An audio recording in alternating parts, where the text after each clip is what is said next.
Subscribe कीजिए और bell icon पर क्लिक कीजिए ताकि आपको तमाम वीडियोस बिला ताखिर मिलती रहें, और लाइक, शेयर और कमेंट करना मत भूलिए। हमारा मिशन शुरू हो गया था। जवान मुख्तलिफ टुकड़ियों में बंटकर मेरे पीछे पीछे बिल्ली की तरह दबे पांव तेजी से चले आ रहे थे। हमने वो महफूज रास्ता तलाश कर लिया था जिसके जरिए जंगल में मौजूद भारतीय अफवाज का सामना किए बगैर हम बखैर खूबी यहाँ से बाहर निकल सकते थे। करीबन आध घंटे बाद हम जंगल के किनारे उस मकाम पर खड़े थे जिसके दूर दूर तक दुश्मन की पोजीशनों का नामो निशान भी दिखाई नहीं दे रहा था, लेकिन उसने हिफ्ज़ मा तक़द्दुम के तौर पर इस इलाके को कांटेदार तारों से घेर रखा था। अगर इन तारों में बरकी रौ भी दौड़ रही होती तो भी हमारे नज़दीक इसकी कोई अहमियत न थी, जबकि यहाँ ऐसा मामला नहीं था।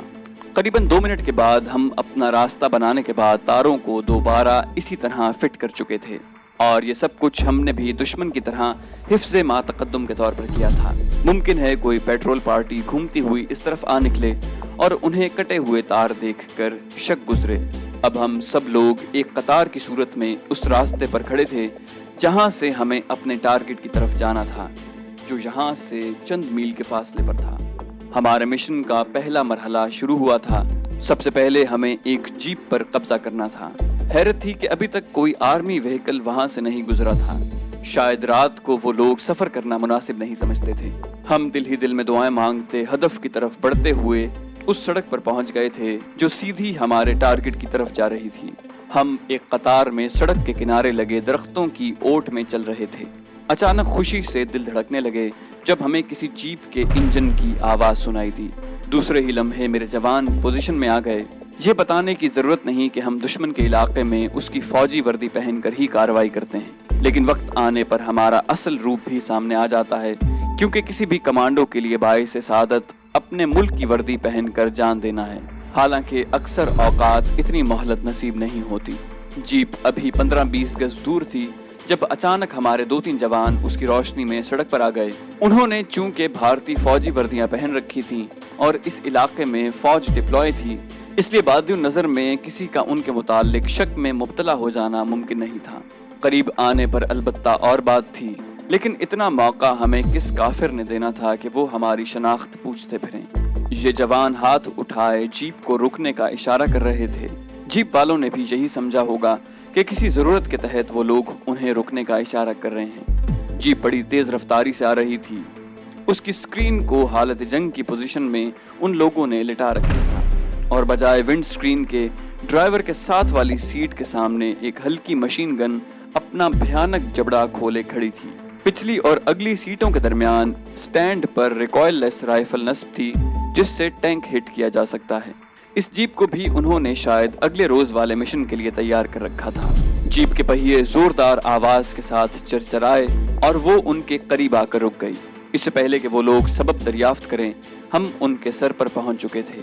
हैरत और खौफ के मिले जुले तासुरात के साथ उन्होंने मशीनी अंदाज में अपने हाथ ऊपर उठा दिए। ये तीनों हमारे पहले बाकायदा शिकार थे। इनसे निजात पाने के बाद मेरे तमाम साथी जोंकों की तरह जीप से चिमट गए। हदफ से कुछ फासले पर हम सब अलहदा अलहदा एक दूसरे को नेक तमन्नाएं देते हुए मुख्तलिफ ग्रोहों में बट गए। तमाम ग्रुपों ने अपना अपना काम तकसीम कर रखा था। कुछ लोगों को अंदर घुसकर डायनामाइट लगाकर उसे तबाह करना था, कुछ को बैरक्स में घुसकर शबखून मारना था, और कुछ ने टैंकों और दीगर सामान हर्ब पर नकब लगानी थी। रात के वक्त टैंक ब्लाइंड हो जाते हैं, और उमूमन दौरान जंग में भी रात को जो टैंक शिकार मुहिमें निकला करती हैं वो छुपकर लेकिन बड़ी आसानी से टैंकों को निशाना बना लेती हैं। जीप पर मेरे साथ ड्राइवर वही हवालदार था जिसे बैक वक्त रेडियो ऑपरेटर और ड्राइवर का काम सरंजाम देना था। रिकॉइललेस राइफल पर एक नायक मुस्तैद था और LMG मेरे कब्जे में थी। हम तवक्कुल बरखुदा बिल्कुल बेपरवाही के से अंदाज से उस मैदान की तरफ बढ़ रहे थे जिसे दुश्मन ने अपने हेडक्वार्टर की शक्ल दे रखी थी। चारों तरफ सन्नाटा तारी था। तमाम लाइट्स ऑफ थीं। अलबत्ता कुछ आर्मी व्हीकल्स की नकलो हमल बखूबी दिखाई पड़ती थी। शायद उन पर लोडिंग हो रही थी। अगर बस चलता तो उसके इंजन की आवाजें भी बंद कर देते, लेकिन हर बात इंसान के कब्ज़ा कुदरत में नहीं होती। वहाँ चूंकि गाड़ियों की आमदोरफ्त लगी हुई थी, इसलिए जिस जीप पर हम बैठे थे उसे किसी ने रोकने की जहमत न की। बेकाबू होती धड़कनों को तब सुकून मिला جب ہم نے ایک قدرے محفوظ مورچہ نما جگہ پر جیپ چھپا دی، اب ہم بے چینی سے صوبیدار صاحب کے سگنل کے منتظر تھے، جو ایک ٹولی کے ساتھ ڈائنامائٹ اڑانے گئے تھے۔ ہمارے دلوں سے یہی دعائیں نکل رہی تھیں کہ آغاز انہی کے بابرکت عمل سے ہو۔ اگر اس سے پہلے ہم دشمن سے ٹکرا گئے تو ممکن ہے کہ ہمیں اپنی محنت کا اتنا بھرپور انعام نہ مل سکے جتنا بھرپور انعام اس صورت میں ملنا ہے۔ ہمارے ارد گرد ہمارے دوسرے ساتھی بھی اپنے راکٹ لانچرز اور دوسرے تباہ کن اسلحے کے ساتھ گھات لگائے اشارے کے منتظر تھے۔ قریباً 15 منٹ کے اذیت ناک انتظار کے بعد ہمارے دل خوشیوں سے بلیوں اچھل پڑے۔ ہیڈ کوارٹر کے ایک کونے سے ایک زوردار دھماکے کے ساتھ سرخ اور نارنجی رنگ کا شعلہ آسمان کی وسعتوں کو لپکا۔ اس کے ساتھ ہی دھماکوں کا لامتناہی سلسلہ شروع ہو گیا۔ دوسری پارٹی نے پیٹرول ڈمپ کو نشانہ بنا لیا تھا۔ پہلا حملہ صوبیدار کی سربراہی میں ہی ہوا تھا۔ انہوں نے ڈائنامائٹ لگا کر گولہ بارود کے مختلف ذخائر اڑا دیے تھے۔ پھر تو جیسے زمین آسمان دھاڑنے لگے۔ ہم سب دیوانہ وار دہکتے انگاروں میں کود گئے۔ ہمارے کرنل صاحب کے وہ الفاظ ابھی تک میرے کانوں میں گونج رہے تھے کہ تم وہ خوش قسمت جوان ہو جنہیں دشمن پر پہلی بھرپور ضرب لگانے کی سعادت حاصل ہو رہی ہے، اور ہم واقعی باسعادت بننے پر تل گئے تھے۔ آگ کی لپیٹوں سے اٹھنے والی روشنی نے ہمارے شکار کی نشاندہی بھی کر دی تھی۔ ہمارے دائیں طرف کچھ فاصلے پر درختوں کی قطار کے نیچے دن کی روشنی میں تباہی پھیلانے والے PT-76 ٹینک کھڑے تھے۔ بھارتی سرماؤں کو اپنے ان آہنی قلعوں پر بڑا مان تھا، کیونکہ یہ ٹینک خشکی اور پانی میں ایک سی قوت سے لڑتا ہے اور پانی میں سے بآسانی تیر کر پار نکل جاتا ہے۔ وہاں قریباً 6 PT-76 دن بھر کے تھکے ہارے بیلوں کی طرح سر جھکائے کھڑے تھے۔ ہمارے نائک کے وجود میں بجلیاں کوندنے لگیں اور دیکھتے ہی دیکھتے وہاں ٹینکوں کی بجائے فولاد کے پگھلے ہوئے ڈھانچے نظر آنے لگے جو فضا میں پھٹ کر اچھل رہے تھے، بالکل ایسے ہی جیسے بچوں کے کھیلنے والے واٹر بال اچانک پھٹ جاتے ہیں۔ ٹینکوں کی درگت بنتے دیکھ کر میرے جوان فرط مسرت اور انبساط سے نعرے بلند کرنے لگے۔ اس مہم سے ابھی فارغ ہی ہوئے تھے کہ اچانک جیپ کو جھٹکا لگا۔ اگر حوالدار پھرتی کا مظاہرہ کر کے اچانک جیپ کو دائیں طرف تیزی سے نہ کاٹ لیتا تو ہمارے پہلو سے آنے والا ٹینک کا گولہ ہمیں چاٹ جاتا۔ شاید ہماری جیپ سے ہونے والی فائرنگ کی چکا چوند نے ان لوگوں کو متوجہ کر لیا تھا، اور ہمارے پہلو سے ایک ساتھ 3 T-55 ٹینک مست ہاتھیوں کی طرح جھومتے چلے آ رہے تھے۔ T-55 ٹینک دنیا کا شاید اس وقت تک کا واحد ٹینک تھا جو اندھیرے میں بھی اسی پھرتی سے لڑ سکتا تھا جس کی توقع اس سے دن میں رکھی جاتی تھی۔ جیپ کے اچانک گھومنے سے ٹینک بے قابو ہوئے ڈگمگاتے شرابیوں کی طرح اپنی ہی جھونک میں آگے نکل گئے اور واپس پلٹنے سے پہلے پرلوک سدھار گئے۔ ہمارے نائک نے نشانہ بازی میں کسی چوک کا مظاہرہ نہیں کیا تھا۔ ان کے کرو جلتے ٹینکوں سے چھلانگے لگاتے باہر نکلتے تو میری LMG انہیں چاٹ جاتی۔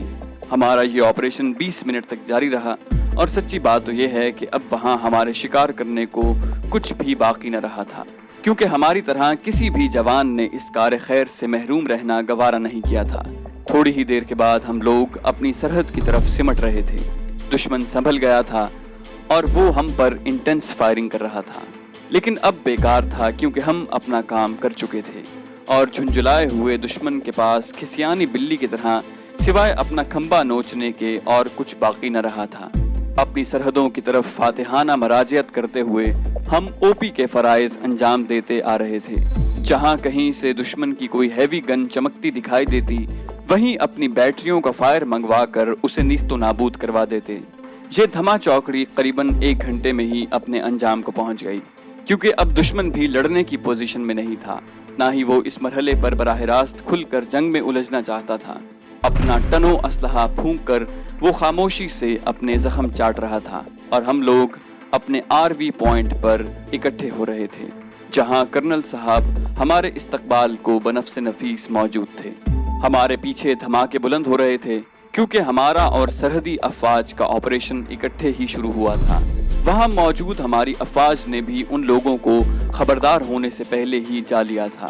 2-2, 3-3 کی ٹولیوں میں جوان واپس آ رہے تھے۔ قریباً آدھ گھنٹہ ان کی واپسی میں لگا، کیونکہ دشمن اندھا دھند اور بے تحاشا گولہ باری کر رہا تھا، اور ایسی موسلا دھار گولہ باری میں محفوظ راستہ تلاش کرنا خاصا مشکل تھا۔ آدھے گھنٹے کے بعد گنتی ہوئی تو ہمارے 4 جوان کم تھے۔ ان کی شہادت کی تصدیق ان کے ساتھیوں سے ہو گئی۔ जवान के मेडल और असलहा साथ ले आए थे। हमारी हद्दुल वसा कोशिश यही होती है कि हम अपने शहीदों की लाशें दुश्मन के कब्जे में न रहने दें। हमारी फौज की तारीख में ऐसे बेशुमार वाक़यात मिलेंगे जब एक शहीद की लाश के हुसूल के लिए हमें एक लड़ाई लड़ना पड़ी और कई और जवान अपनी साथी की लाश के हुसूल में मनसबे शहादत पर फाइज हो गए। लेकिन ये बात हर जगह ना तो मुमकिन है ना मुनासिब। खुसूसन कमांडोज मिशन में तो इसका तसव्वुर भी नहीं किया जा सकता, क्योंकि एक कमांडो जितनी तवानाइयां भी अपने अंदर रखता है, उसकी यही कोशिश होती है कि उसे दुश्मन को तबाह करने के लिए बरूए कार लाए।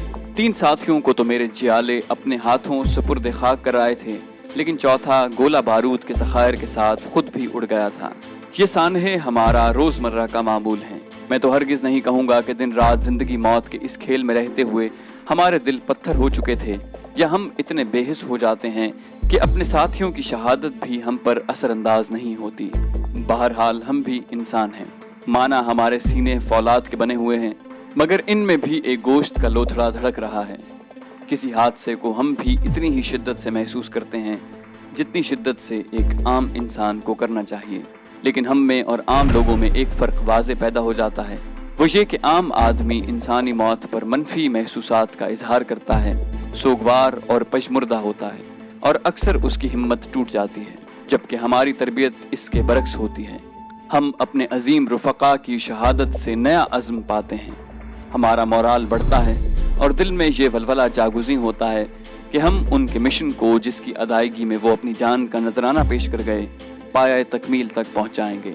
यही वजह है कि हमारे सारे जियाले दीवानों की तरह दुश्मन पर टूटते हैं। तब उनके जहनों से अपना माजी, हाल, मुस्तकबिल, घर बार, बीवी बच्चे, माँ बाप, यार संगी, मसाइल, उलझने, सभी कुछ मिट जाता है। वहाँ तो सिर्फ एक ही अज़्म रह जाता है, दुश्मन को नीस्तो नाबूद करने का अज़्म। वो राद बनकर कड़कते हैं और सायका की तरह दुश्मन के खरमन को खाशाक कर देते हैं, खा उन्हें ही क्यों ना उसका ईंधन बनना पड़े। सलामती हो उन माओं पर जिन्होंने ऐसे सरफरोश जने, इकबालमंद हों वो बाप जिनके वो सपूत थे, बामुराद हों वो बहनें और खुशबख्त ठहरें वो भाई जिनकी गोदों में वो पले बढ़े, सदा सुहागन ठहरें वो बेवाएं जिन्होंने अपने हाथों अपने सुहाग वतन पर वार दिए। कायनात भर की रिफ़तें उन राहों की धूल अपनी आंखों से चुनती रहेंगी जिन रास्तों को मादरे वतन के इन जाले सपूतों ने अपने कदमों से फैज़ बख्शा। उनके मेडल भारी भारी अक़ीदत व एहतराम के आंसू बहाती आंखों से हम सब ने लगाए। उनके दर्जात की बुलंदी को बेख्तियार हमारे हाथ बारगाह खुदाबंदी में उठे। हमारी खामोश लहू बहाती आंखों ने उनके हुजूर अजमतों की नज़र गुजारी और हम उस ट्रक पर सवार हो गए जो हमें करीबी एयरपोर्ट पर ले जाने के लिए तैयार खड़ा था। एयरपोर्ट से अलसुब हम हेडक्वार्टर वापस आ गए, जहां दीदा व दिल फर्श राह किए हमारी बटालियन के बाकी जवान हमारे मुंतज़िर थे। उन्होंने हमें गर्मजोशी के साथ सीनों से लगाया। अपने प्यारों के नोहे उनकी आंखों ने भी बुलंद किए, लेकिन वो बच्चों की तरह नहीं रोए, हौसलामंद फौजियों की तरह जब्त किए रहे। मिशन रिपोर्ट देकर मैं और दूसरे जवान अपनी बैरक्स में चले गए। पिछले दिनों और रातों की थकावट हमने दोपहर तक करवटें बदल कर पूरी की। हम कुछ भी थे, लेकिन हमारी हालत तो बहरहाल उन सोगवार मातम करने वालों की सी थी जो अपने प्यारों को अभी अभी सुपुर्द खाक करके आए थे। नींद आती तो कैसे। उनके सुरखरू चेहरे बार बार सवाल बनकर उभरते डूबते रहे, वो सवाल जिनका जवाब न हम दे पाए थे न दे पाएंगे। वो हमसे बार बार यही पूछते थे कि साथियों, हम तो राह वफा में जान से गुजर गए, हमारी अमानतों का क्या बना? उनको खाइन तो न ले जाएंगे? रखवालो, हमारे असासों की लाज रखना। दुश्मन के खिलाफ हमारा ये शायद पहला छाता बरदार मिशन था। मेरे दूसरे जवानों के जज्बात भी यकीनन मेरी ही तरह थे। हम लोग इस बात पर फख्र कर रहे थे कि हमने अपने मक्कार दुश्मन पर उसकी अपनी सरजमीन पर पहली भरपूर और कारी ज़रब लगाई थी। हमारी ये कामयाब कार्रवाई दुश्मन के उन ओछे हथकंडों का मुंह तोड़ जवाब थी जो वो पिछले काफी लंबे अरसे से अपनाए हुए थे। भारतीयों के सुधाए हुए मुक्ति बाहिनी के दरिंदे ज्यादातर सिविलियंस को ही अपना निशाना बनाया करते थे। अभी तक उनमें इतनी हिम्मत पैदा नहीं हुई थी कि वो किसी फौजी कैनवॉय से भी दूबदू मुकाबला कर सकें। इक्का दुक्का फौजियों पर उनके हमले अलबत्ता जारी थे, लेकिन उनकी बहिमाना कार्रवाइयों की भेंट ज्यादातर वतन दोस्त पाकिस्तानी ही चढ़ा करते थे। उस रोज जब मैं कमरे में लेटा تو اپنے مشرقی پاکستان کی شب و روز کی فکر میں غلطاں تھا۔